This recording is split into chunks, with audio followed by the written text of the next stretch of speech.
think you've probably mostly been watching some of the photographs of the villages that we've moved through, so we'll move on from there. But what I wanted to do first of all, again, is to welcome you to the village hall. Really pleased that so many have come, so obviously the various postings and publications have had an effect.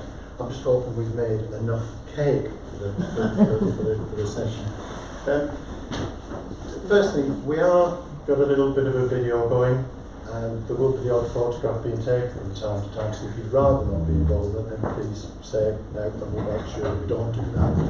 But without further ado, what I wanted to do was to, I suppose, introduce you to, I suppose, the team, the CatNiP team in the first instance, and give you a little bit more about how the day's going to run. There's a small team of 5 of us, and we each have a badge. And what I will say, if you decide to join the team, you too will get a badge. Badges for everyone who gets involved. The team's pretty small at the moment, which is that probably you know Pippa, who's probably been in the village longest amongst the team of us, but treads the boards. We've got Leslie, who's our parish council representative, my good lady wife. We have Jeff Price, who's going to be sharing the presentation with me today, and we have Chris Bales, who's his hand up there, who's looking after some of the text, a lot of the tech side of us. But together we are actually, well, including myself, we're the CatNiP team. I'm the team leader, and there's a little story behind that, and it's quite pertinent to what's going on today. Is that so we got our meetings together in our house, and one of the meetings I wasn't available. I was poorly, so I went to bed. And when I got up the next morning, I said to Leslie, "Oh, how did the meeting go?" And she said, "Well, yeah, it went pretty well. This went, that one, and your team leader, by the way." So I thought, well, I'm not a team leader, but I am a team leader, and the reason I'm a team leader is because I wasn't in the room at the time. And I suppose that's what this is all about really today. It's about being in the room when decisions are being made about what affects us as a village. So, you know, at the moment, the national government says things, then the district council says things. At the parish council, yes, we've got a parish council, but they're not involved in any great way with the planning about giving an opinion about certain things. The neighbourhood plan will actually give us the ability to be formally in the room all the time when planning decisions at any level are being made about our village.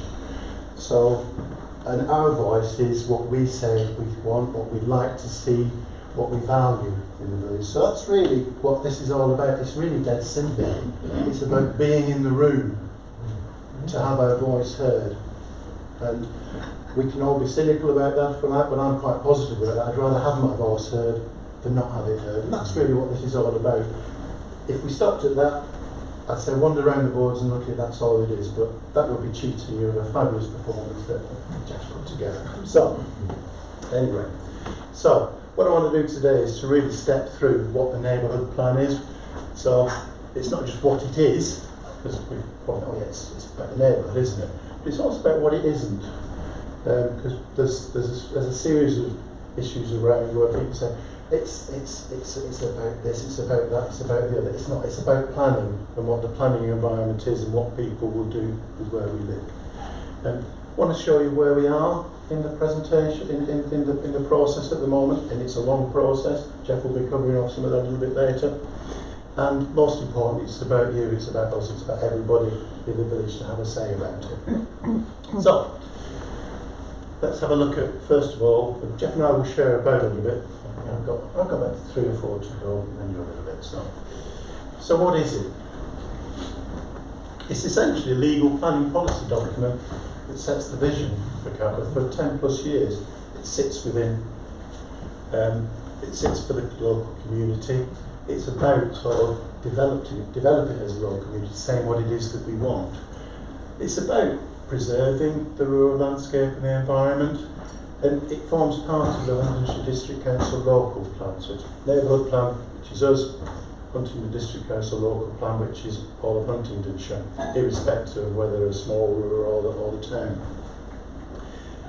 And the key to it is, I think I said, it allows the parish to influence type, size, development, distribution that goes on. It's not just housing, it could be about commercial as well. So it's not just about us as residents, it's about us as businesses or businesses that operate in our particular community.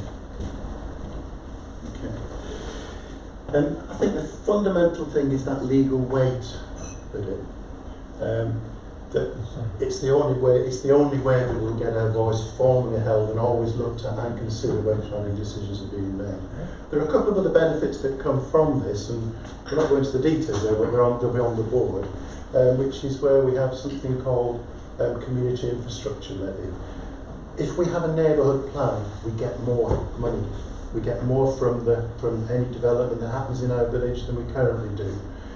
The example on the board is quite striking in terms of if we just stay as we are, we could still get developments, but we wouldn't get a great deal of money that we can then use for the things that we want as a business, as an organisation. I think the other thing is that it's the reason it's probably important now is that at the moment we're classified as a small settlement. We'll still be classified as a small settlement as we move on, as we progress. But the definition of what a small what can happen within a small settlement is changing. The national government has set out housing policy saying we need to build X, Y, and Z. We need so many homes, and in the past, being a small settlement protected us as a community from that. There was certain limits and numbers that would go on to the type of housing or development that might occur. That's changing, so it means that we could, for instance, be asked to put sort of 10 houses, 15, 20, I don't know what it is, but the numbers are changing and there will be allocations being made as to sort of what can go where. And the best way that we can put our voice in terms of what we think works right for our community is to actually say what we like, say what we feel, say what we think is sustainable to make sure we protect if we want to look after that rural landscape. So it's about getting involved and dealing with not just what it is we want, but how we can actually sort of shape the policy, the future moving forward. So it's really quite important for us that the neighbourhood plan gets made and gets put into process, so that we can actually get the best outcome that we as the whole community say. Okay. What it isn't, it's not about putting a pub, it's not about getting a shop, it's not about putting a bus service in. That's not about neighbourhood, that's not about planning, that's about the community as it works. It's not about saying as the parish we want to take powers that we've never had before. We're not going to suddenly be able to be in control of we want our bins emptied 3 times a week or whatever. It's nothing to do with that. These are services that sit within the community rather than the planning framework. So there is quite an important distinction to be made between the neighbourhood plan and other things that we might value as a community. I hope that makes sense. However, as part and parcel of going through the neighbourhood plan process, we will be sort of feeding and picking up on those types of information, and what that then does, it then gets fed back to the parish council, so that can be put into what we would call a community action plan. You're probably thinking, I've heard community action plan before, or didn't we do that a little while ago? So I just wanted to quickly reference that. Before we came to Catworth, maybe a lot of you did get involved, and it was there was a community-led plan. I think the Burstles and quite a number of the villages got involved in that, and it was hard work, I understand. But a lot of that was focusing on, activities and events. It was talking about what goes on in the village hall. We've got this club, it's nice. We've got a shop. We've got this. We've got nice services and so on. Actually, quite low down in the list was development and housing. So it's the neighbourhood plan is nearly reversing that. It's about looking at that planning environment, what the shape of the village is going to look like, not what we do within the village, and so on. But we can't lose sight of the fact that a lot of work was done on that, but I think we also can't lose sight of the fact that actually quite a lot has changed in those 10 years. I mean, we've not got a pub, we've not got much in the way of a bus service, I don't think. The shop closed. The shop wasn't here when we came. But you know, other things have come into place. We've got places like Chestnut Farm. We've got the Colleens with that. So there's lots of different things coming. We've got a pop-up pub. So we're finding different ways to offer those services, and that's great. That's what being a community is all about. But it's not what a neighbourhood plan is about. The neighbourhood plan is about the housing, the mix, the development, what moves forward, how we protect our rural landscape, saying to people, saying to the planners what we actually value as a community. But so hopefully what we'll find is that there will be some common themes that come through when we go through the process, and what that will do is it will allow us to sort of inform the parish council and make sure that it's embedded within our neighbourhood plan as an annex, and that way it becomes something that lives and continues to live. The parish council will have their feet held to the fire on it because it's in there, just like Huntingdon District Council will have their feet held to the fire if they actually start to push against some of the things that we've said we want from a development perspective.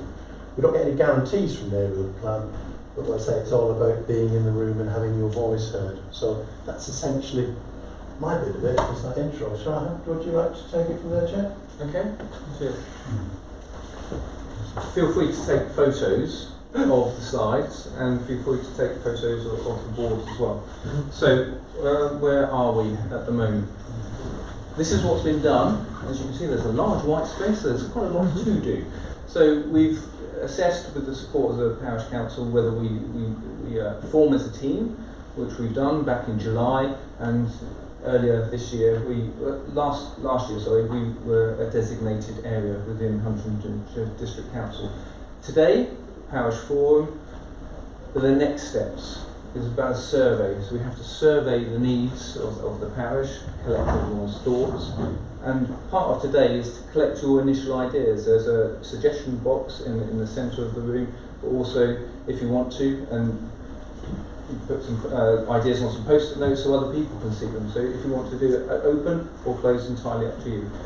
After the parish survey, we'll research and develop the plan, and then it will be submitted to Huntingdon District Council. They'll review it, and that process between the plan and the submission, as you can see from some of the other parishes, can take quite some time. So that's where we need concrete ideas and suggestions, and that's going to come from everybody. The five of us have just answered a leaflet drop and have formed a team, but we still need everybody's involvement, which is why we've got this branding of your village, your vision, and your ideas. After the plan is adopted, we have a referendum. So everyone will have the opportunity to vote on the plan. The word referendum obviously stirs up many different thoughts and feelings, but the idea here is that we give everybody the opportunity, and it's a legal process, it's usually aligned to one of the council elections as well, where people can vote for the plan or not for the plan as well. But again, the more that we have people involved, the greater clarity there is within them. Then we adopt the plan, and then implement the plan, and then the continuous ongoing compliance as well. Is that fairly clear? But there's quite a lot of work, as you can see in the middle column. It's a long path. What do they say? It's a marathon, not a sprint. So we need you, and we need your input, because there's a wealth of knowledge. There's new people that have landed in the village recently. There's a great deal of history about how things have evolved and developed as well. So how can you get involved? Any plan will only successfully be delivered if there's a strong team performance, and the more people that are available to assist. We're all volunteers, we've all got busy lives as well, but as you can see in the coming slides, there's a lot of activity that's going around local parishes, and some non-activity as well, and I'll let you draw your own conclusions. So where you can help: communication, website, the update of the content and the maintenance, how we engage with the community. The questionnaire, how long does that questionnaire need to be? What sort of questions would you like to see in there? There's a lot of information as you start digging into the HDC website, and you follow the various links to the various parishes. And some of it can be really granular. Do we need all of that information? What are we trying to collect and understand? But even if you can't be involved, you've still got your opinions and your voice, and we like everyone to complete the questionnaire as well, whether that's electronically or as a paper drop. And then we get into the meat of the plan. So we need to have some research and reports on the demographics, the architecture, the biodiversity and the renewables surrounding the village as well. Some tough topics there. However, we are not the first to do this. It's been done before, and there's very similar demographics, very similar challenges that other local parishes have had. Everyone loves a map. So there's quite an interesting little diverge off here. I was curious as to why that is. But it's quite a small parish in terms of the properties and the number of residents, listed buildings, and the number of businesses that are involved. We have a conservation area, which is quite a small aspect of the village, but this is the really interesting neighbourhood plan status of the local parishes. So you can see where we are. Ooh, it does work. Excellent. Okay. So we've got the colours don't mean anything. It's just a copy from the HDC website. So no different colour indicates that they're further along the process than the rest. These are the 6 local parishes that have adopted a plan, and as you can see there, Graffham and Ellington came and did a presentation to us in the summer. They've recently adopted their plan, so they combined the 2 parishes together. These are the 11 that have started, so they can be over quite a vast range of dates as well. If you look at Brampton, for example, they started something, but they still haven't gone through and finalised their plan, and that's 9 years ago. More recently, Alconbury and Alconbury Western as well have adopted. So, what do the numbers mean? The numbers are the ones that are obviously most local to us, and these are the ones that have not submitted or designated their local area yet. And as you can see, that's quite a significant size of the local area. Okay, any questions on that? Have I got the numbers right? I think so. It took me ages.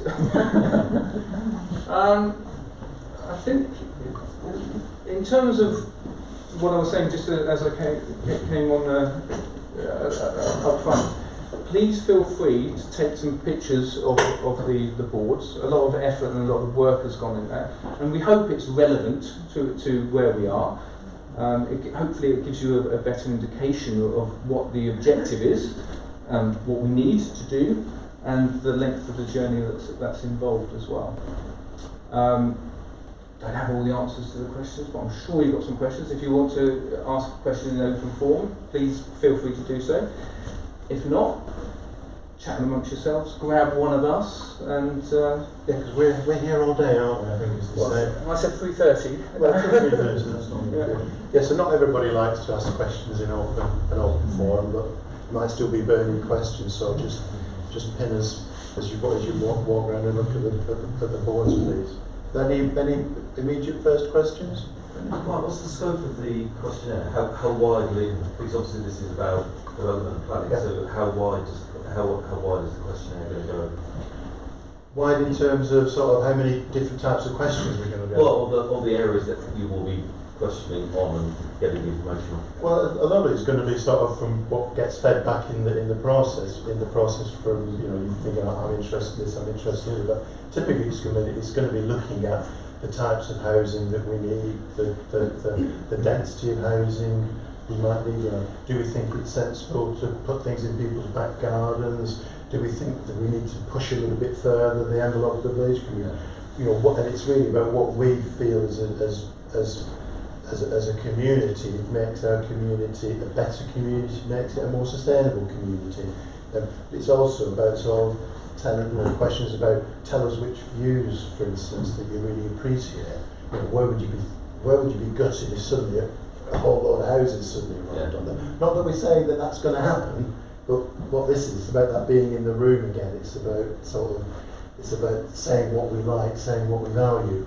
So the questions will be as broad as they need to be to make sure we elicit as many of those responses. But if you've got a particular question or a series of questions, or anybody in the room has questions they want to ask about that they think it'd be interesting to see what the community feels about it, put it forward and, you know, join the team if you want to, but we'll take all those feedback, all those questions, and we'll actually assemble them into what we hope will be sort of a questionnaire that sort of looks at the areas that people would be interested in, because it would have come from you. Hello. No, we've not covered it. I just wondered about renewables. Would that help us, like solar panels somewhere on one of the fields, or, you know, turbines? Does that help us at all? Well, part of the process is about looking at the sustainability and obviously renewables and a whole series of other things are part and parcel about it. Whether that means that, whether it says solar panels or whether it means anything, I don't know. But we would certainly be asking the question and people's views about what they think about that. I'm just being cheeky. I was just thinking of somewhere where they're saying they're going to put houses up and we don't want them there. Put a solar panel there, they can't touch it. That's an interesting thought. I think what we're trying to do is to sort of obviously try and find a consensus of the villages about, but it's an interesting point. I mean, renewables will most definitely be coming up within the questionnaires, and sort of people can, you know, if you want to say I want a solar farm because I don't want that, that might not necessarily be taken quite too kindly by HDC, but we wouldn't do it like that. I think we'd be a bit more subtle. Thank you. Are you saying with the fact that they're redefining small settlements, that the legislation that was in place, I think we had the imposition where you could only do infill building, for example, within the boundaries. And if that disappears, are you saying if we don't have a neighbourhood plan, there's a greater risk of housing being, you know, plonked on us because they need to fulfil their commitments to housing? Potentially, yes, I suppose, but the purpose is about what do we want. Right. I'd go back to that. But government has set a challenge to the counties, who set the challenges to the districts. Huntingdon District Council is currently reviewing its local plan, and part of that is about allocations on housing. Right. And the logic, I suppose, a logical extension that could be that sort of actually, you know, you only need to do infills. Actually, we need to find a place to put X, Y, Z. So part of the process will be looking at those communities that can accept those, and looking at those that don't. And going back to the maps, looking at those that have said we don't bother because we're not going to bother with a neighbourhood plan. I think if we actually at least have a neighbourhood plan there that says what we would like, we stand well. We're in the room. Our contacts being listened to by the planners, as opposed to them thinking, well, actually, we're not bothered about that. These people don't seem to care. And I suppose you could be sitting there saying, well, maybe a developer might look at the map and say who's got a neighbourhood plan and who hasn't, and they might say, oh, well, it's going to be an easier route going that way. I don't know. We don't know. We're not planners. We're just, as Jess said, we're just volunteers that think a neighbourhood plan is better to have one than not have one. Does that sort of... Yeah, thanks. Well, it's not really clear to me how much weight a neighbourhood plan has. Sorry, say again? How much weight it has? I don't know. I'm not a planner. All I would say is that probably if we've not got one, we've got just less weight. That's probably all I could say. Get the extra money from the seal. I think there's some certain things, yeah. Well, just following off of Paul's question is that some of these have already they've had a plan, so certainly they've had one from 2016. So have you talked to them about what having that plan has impacted, or what has been the benefit, and what they've been able to contribute to these discussions about whether housing goes up and things? There's 6 communities there that have not had that last year, but the ones that had it for a while, what's been the difference? Well, we've spoken to Grafham Alex. They came and gave us a detailed presentation about it. I've not spoken to I don't think any of them have spoken to the others, because it's really purely been a process that we felt we needed to get started, and hence the reason in October we pushed to get designated. In terms of the absolute value that comes back from it, we haven't got a view on that. What I would say is that from a planning perspective, as the local plan from Huntingdon changes, at least they're starting from a point of seeing what's already been adopted by those. They will probably those ones who've already got a plan adopted will need to modify and look at those in the context of what's being told to them. But Yeah. does it carry any weight? I really don't know. No, okay, so what I'm asking is, has it made a difference? So, I mean, it's definitely worth contacting St Neots and saying, you've had it now for 7 years. Yeah, what's the impact? What discussions have you been part of? And you've got the plan and someone wants to do something, and actually we've got this plan and it's the voice of the village. So, That's a good point. Yeah. We'll bring it in. And the next meeting we'll have that one on the agenda. Thank you. Could you say a bit more about the money? I'm not sure The money. what it's for. You have a neighbourhood plan, you have some money. Yeah, I mean, there's a piece on the board. We didn't want to put it up on the slide. It's just a table of numbers. But very briefly, I'm sure Parish Council will interrupt me if I get this wrong, because I'm not a community infrastructure person. But whenever there's let's say there's a development, somebody puts a new house up. Let's look at the station of the 2 new houses that went on there. A developer put those 2 new houses in. They would have been charged a development fee, a community infrastructure levy, based on the floors, the meterage, the square meterage of that particular property. And that goes into what's called the community infrastructure fund. So it's a hundreds of pounds per square metre that then says that's what the developer has to pay to put that house on that spot. So that belongs to Huntingdon County Council. As a parish, we get 15% of that. And so there's a detailed table on the board in terms of what it means. And that is restricted to what it can be used for within the village to help with infrastructure, like helping put footpaths in, things like that, as in sort of pavement areas, or looking at street lights and things like that. It helps us to build our infrastructure. If we have a neighbour, the other thing is that it's capped based on the numbers of properties we've got in our area. So once we reach a particular financial limit, it doesn't matter how many more houses come on, we still only get that amount of money. If we have a neighbourhood plan, we don't get 15%, we get 25% of that development fund, nor do we have a cap. So if somebody puts 10 houses, we'll get 25% of whatever that is. If they put 30 houses, we'll get 25% of whatever that is. So it's not an ambition, to be quite clear, it's not ambition for us to get silly and say, let's put 100, please, why don't we all say let's put 100 houses here or 25 houses there? It's purely simple, it's just a natural way the maths work. If you have a neighbourhood plan, you get a greater proportion of it, and you don't have a cap based on the number of plots, it just keeps going up. And the table I think it's on that one, I'm pointing over there, you probably think, what's he doing that for? There's a little chart on there that explains how that works. And that money goes to the parish council? It goes into the parish council coffers, but obviously the parish council then would apply that to the priorities that we, as a community, have said to the parish council the things that we want. We couldn't use it to say we want to put a shop in. That's not what it's for. It's about infrastructure projects. So it could be, like I said, we've used for street lighting, we've used for pavements. You could look at we want to put different sort of footpath gates in because people with dogs can't get through these, or and there's the number of people who've said those sort of restricts. We've got a lot of footpaths, but not everybody that walks dogs can use those because they can't get through them. But and it's what we as set as our priorities that will say we as in all of us set as priorities that will then help guide the council, the parish council, as to what we want. Does that help in that? Yeah. Thank you. So, Leslie, sorry. Since then, particularly sort of road safety, something the parish council are very keen on. That's something we have to contribute to as a parish. So that's all part of what we call infrastructure. So road safety initiatives. Good one. I can't believe I forgot that because I'm on the speed watch team and we're desperately waiting for funds to try and put some MVAS units in.